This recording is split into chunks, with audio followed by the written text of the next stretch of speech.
কাকা সত্য করে একটা কথা বলেন যে যখন বিয়ে করছিলেন বেতন কত পাইতেন, আর বিয়ের পরে বাচ্চা কাচ্চা হওয়ার পরে বেতন বা ব্যবসা বাণিজ্যে ইনকাম কেমন হলো? আমি যখন প্রথম বিয়ে করি তখন 1650 টাকা বেতন পাই।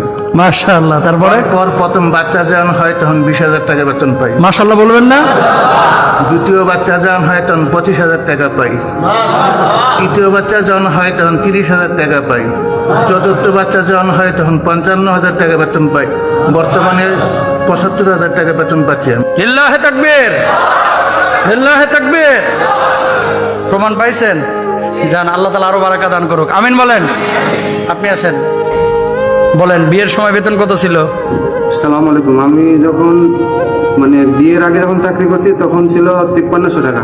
বিয়ে করার পরে 8,000 টাকা হয়েছে। এরপরে যখন প্রথম বাচ্চা হয় 25,000, এরপরে ধাপে ধাপে 30,000 হয়েছে। এখন আমার বউ প্রেগনেন্ট, এখন আমি বেতন পাই 33,500।